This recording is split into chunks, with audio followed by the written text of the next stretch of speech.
दक्षिण आशियामधला दहशतवाद केवळ एकाच देशामुळे फोफावतोय असं भाष्य करत पंतप्रधान नरेंद्र मोदींनी अप्रत्यक्षपणे पाकिस्तानला टोला लगावला। दहशतवाद हा दहशतवादच असतो या वाक्याचा पुनरुच्चार करत दहशतवादाला पोषणाऱ्यांवर सर्वांनी एकत्र येऊन कारवाई करण्याची गरज असल्याचं आवाहन मोदींनी G20 परिषदेत आंतरराष्ट्रीय नेत्यांसमोर केलं। मोदींनी यावेळी पाकिस्तानचं नाव न घेता टीका केली। शून्य दहशतवाद हेच भारताचं धोरण आहे, त्यापेक्षा कमीची अपेक्षा करून या धोक्याला रोखता येणार नाही असंही मोदींनी स्पष्ट केलं। पाकव्याप्त पाकमधून दहशतवादी सीमारेषा ओलांडत असल्यामुळे चीन-पाक महामार्गाचा मुद्दा संवेदनशील असल्याचं मोदींनी म्हटलं।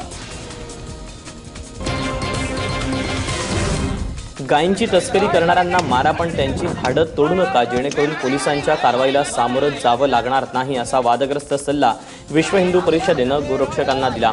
पश्चिम उत्तर प्रदेशातील ब्रज आणि उत्तर खंडातील विहिंपच्या नेत्यांनी हा सल्ला दिला। टाइम्स ऑफ इंडियानं या संदर्भातलं वृत्त दिलंय। सूत्रांच्या माहितीनुसार गोरक्षक विभागाच्या केंद्रीय समितीचे सदस्य खेमचंद यांनी विहिंपचे सदस्य नसलेल्यांनीही गायींच्या तस्करीचा व्यापार रोखण्यासाठी प्रयत्न करण्याची गरज असल्याचं म्हटलं।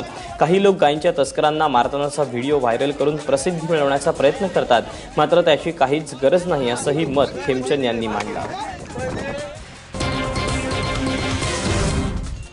देशात लोकसभा आणि विधानसभेच्या निवडणुका एकत्रित व्हाव्यात अशी भूमिका घेणाऱ्या पंतप्रधान नरेंद्र मोदींना राष्ट्रपती प्रणव मुखर्जी यांनी पाठिंबा दर्शवला।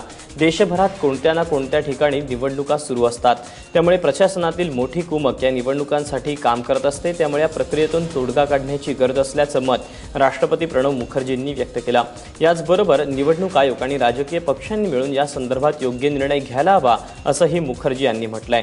शिक्षक दिनानिमित्त कार्यक्रमात एका विद्यार्थ्यांनी निवडणुकांमधील खर्चावर प्रश्न केला, त्याला उत्तर देताना प्रणव मुखर्जींनी लोकसभेबरोबर विधानसभांची निवडणूक व्हावी असं मत व्यक्त केलं।